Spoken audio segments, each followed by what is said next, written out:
Ladies and gentlemen, let's go to the graphics. And by the way, for those of you who like property porn, better news. He ain't on Zoom or Skype. Motherfuckers in studio! Let's go to it. Licensed real estate salesperson at the Corker Group in New York City. Partner of the Miller-Schulz team, just because he likes the beer. And in profile to not only the New York Times, but the Wall Street Journal. And the biggest feather on his cap, our real estate correspondent, Mr. Jonathan Schulz, no relation. Jonathan, how are you? I'm good. Thank you for having me. You are welcome. I don't know why you're talking like that. You can move this, by the way. How's that? There, that's better. Very nice. I like your dulcet tones. Lena Horne's former Upper East Side apartment at 23 East 74th Street. The Volney. Assembled 5 apartments together inside the building. Yeah. And used this one as an office? No. That was her. That was an old one. The one that we sold was her actual home. Oh, I see. Okay, great. So tell me about that. How many people went to see it? Was there a lot of interest and competition for it? Did the celebrity name have something to do with the sale? So yes, and yes. A lot. When we know that we're going to get a unit, there's a lot of just preparation and how to go about marketing the home. And we knew that we would best, by the seller if we utilize the celebrity equity. Yeah. And so we got their permission and said, can we get some press on this? Can we use the name? And they said, sure, absolutely. So we went ahead and got it staged a little bit. Most of it is her furniture in the photos. But we got it cleaned up.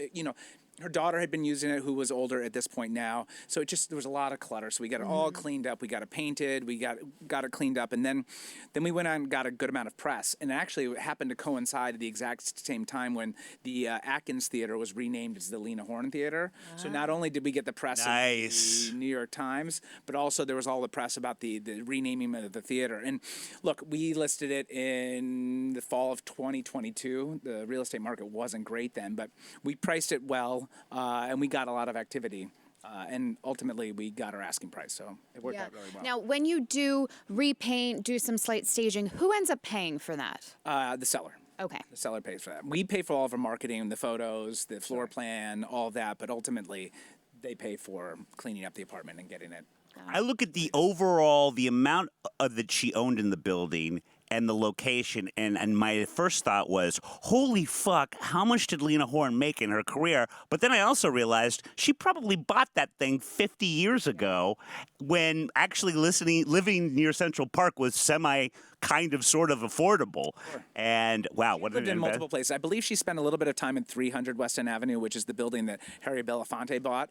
And it was a whole thing where he bought this building basically because it wasn't easy for an African American to live in a co-op and own in a co-op because you have to go. So he bought the apartment, and I think to that point she found this home at the Volney, which originally was an extended stay hotel, and then changed to a co-op. And she bought multiple apartments in the building, used 2 or 3 of them, combined them to her home, and then used the other ones as like gym or an office for her and things like that, all on the 5th floor.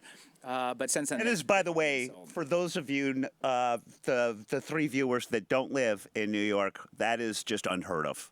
That is just not a thing. Even if you have a lot of money, that's the gym area, the 2nd floor. Wow. Yeah. And it was 23 East 74th Street, so that's the block between 5th Avenue and Madison. So you're a half a block from Central Park. She probably drank at the Carlisle. Is there any outdoor space? Or I guess you don't need it if you're so close. The building has a roof deck, but you're half a block from Central Park also. Roof deck. Oh. Well, okay. First question, any cool old Hollywood artifacts? Second question, coolest one you've ever seen in some of the many celebrity places that you've helped to sell? In hers, most of her stuff was still there. So a lot of her awards, her Kennedy Center honors, Are people purchasing that with the apartment? No, her family and estate are keeping all that.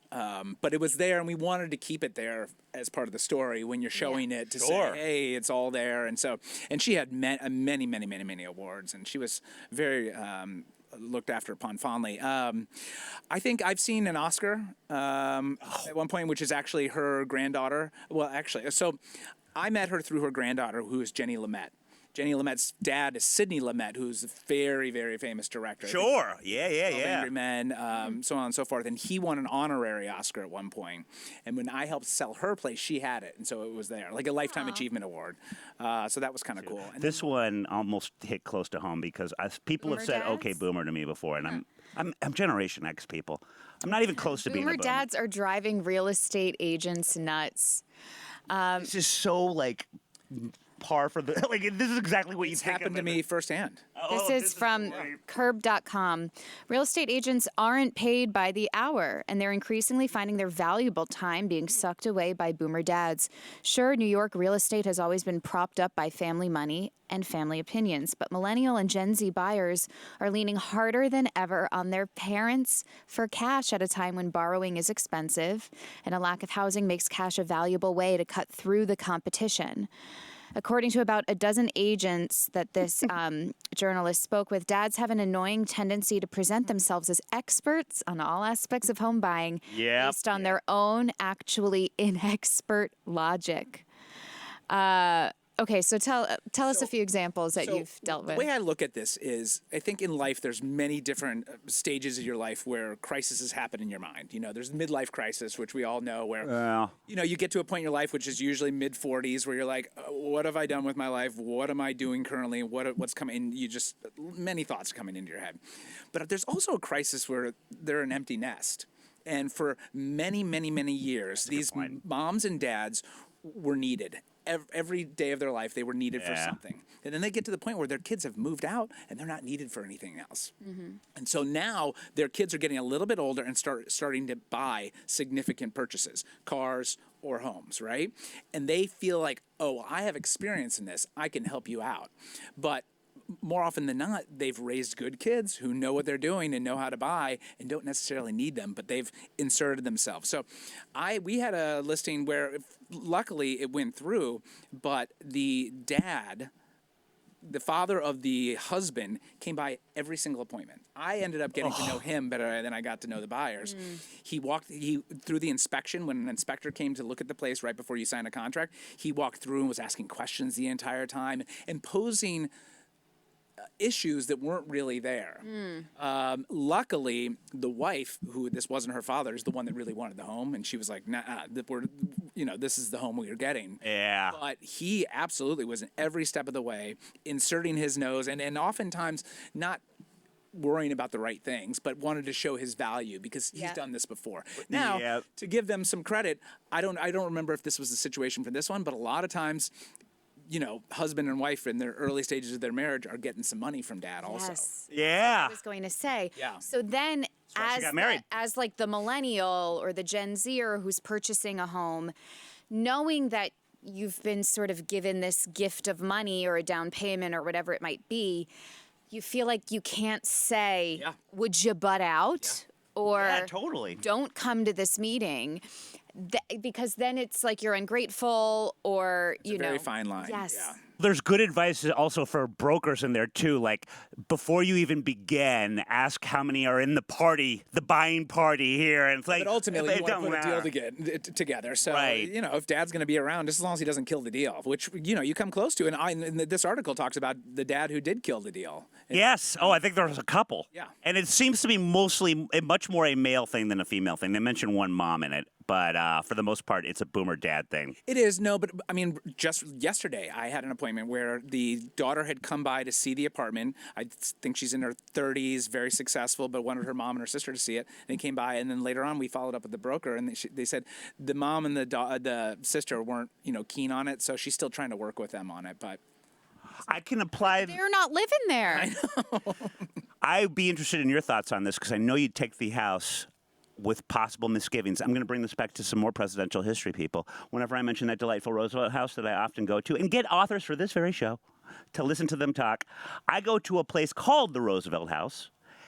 purchased by Sarah Delano Roosevelt as a wedding present. It's on 65th and Park Avenue for FDR and Eleanor.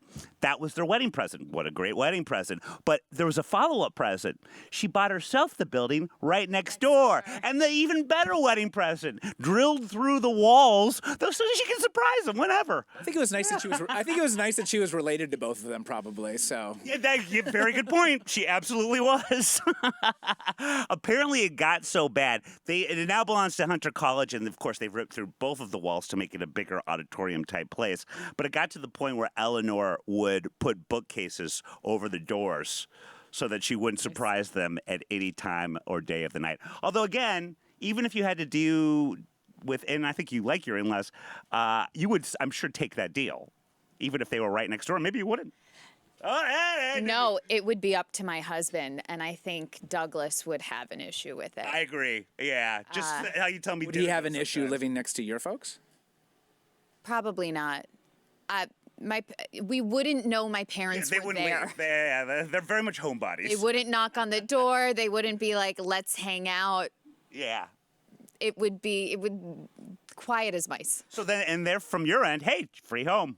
That's Yeah. all you got. Yeah. Yeah. I need an escape. Live on this cruise ship for $30,000 a year. Life at Sea Cruises Your goal's to be famous is my goal. is offering a 3-year cruise. Oh. How much does it cost to live your life each year? If the answer is more than $30,000, you may want to consider this new offering. The 3-year cruise priced at $30,000 per person. It's a $130,000 Per year, too. per year. Yes, per year. Yeah. 130,000-mile trip visiting 135 countries on all 7 continents, hitting 375 ports. Among the sites you'll see the Taj Mahal, Chichen Itza, I think I said that wrong, the Pyramids of Giza, Machu Picchu, Christ the Redeemer, Great Wall of China. Not included Russia, the Middle East, or Greenland. Well, there you have it. Hey. There will also be tropical islands. Okay. It's not all about the destinations. All meals, laundry, and housekeeping are included, as is free Wi-Fi and access to remote work facilities and a large business center and all medical care at the 24/7 ship hospital. That's all free. Alcohol is even covered, provided you drink it only at dinner. Well, we have a problem there. There's a pool, a sun deck, a wellness center, an auditorium, a gym, and dance instructors will be on hand. Visitors are even allowed on the ship for free. The more I read, this does not sound that What's bad. $30,000 a year? Do you know what that is? A month? That's $2,500 a month. And you've got everything taken care of for you. Yeah. I mean, it's right, but so that's the minimum. So there's many different rooms, right? So that's probably like steerage, like internal, no windows. I'm just assuming. Yeah. Average rent in Manhattan. They just came out with a study right now for a 1-bedroom. Do you guys want to guess what that is right now? I think it's about 4. Yeah, it's $35.95. Ooh. That's just you can't. No. And this includes food. So look, would I do this? No, absolutely not. But I'm thinking. Talk to the people at Compound Media. I bet you guys could get a room to do the show. And Free visitors, yeah. $30,000 a I have year, to they'd look be saving money. No kidding. And I have to look into this a little more because a lot of times with these things, they're skittish about a media element because they don't want to look like the winnings were somehow corrupt in exchange for publicity. They're always very weird, but in this case, they obviously want publicity. I mean, if you were to come at them and say, not only is this a book, this is a regular weekly column, like My Life on a Cruise Ship, I Live in a Cruise Ship, to some sort of big, still read blog paper. This is a 3-year commitment. That's what's scary about it. Like what if you move to the hate it? wrong apartment? You can sometimes get out in 6 months. Yeah. Yeah. Like, imagine if you signed on for this and then the pandemic happened. Right. Like any. Even better, you got the whole cruise ship to yourself. But also, so yeah, you're on it. There's no reviews also. This is new. So you can't go on to Yelp and see what people's experiences are. Like, and also, if you decide, okay, I'm going to do this, do you get an opportunity before you sign the dotted line to go take a look at the boat? And go That's look a at very your good room question. And to go like, or are you just like. Or like the other people who've signed up. Right. You're on a ship with them for 3 years. But I think most of those cruise ships about a mile on, I could get away from them. I'm a very good This hider. isn't like a Carnival cruise. I mean, this holds up to what, 1,500? I think it said something to that I'm not effect. sure. That's not a huge boat. You're right. Okay. I could still get through this, though. Although, I mean, I think this would be best for young people who want to travel, Sure, see the yes. world, The people maybe who aren't are on- making a lot of money. Why don't they- doing remote work. Under deck or over deck? Under what's it Oh, called? my God, love them. Below deck. Yeah, below deck. There's below deck Mediterranean, the below deck sailboat one. I want to be the world's oldest yachty, but go ahead. Yeah, I mean, Yeah. but it's those type of people, the ones that are Yes. young, have nothing to do. This is just, this is sort of like a veil over what is already being planned as a reality show, I'm assuming. I feel like they just don't want to blow their load before they film it What's and have the their payment ideas structure stolen. like? That's what I want to know. Like, is it 90 grand all up front, or do you pay Boy. on a monthly basis? You're better than her agent. I think I would assume actually that's a really good question. I'm sure that they have payment plans for think people. so, right? Or Yeah. maybe you get a discount if you pay All at everything once, up right, front. right. Huh. This Fascinating. food for thought. It reminds me of when they first came up with Semester at Sea, and thinking when people were like, "Who's going to do this?" Like, but I've had a number of friends who did it and said it was. I wish I had the option. Then again, they were college students. I mean, Yeah. I don't know Right. if we'd be able to do that now. Yeah. I believe MTV had a show about that, a semester at sea. They did a Road Rules. Road Rules, that's Semester right. at Sea. Yeah. Man, I used to love those shows.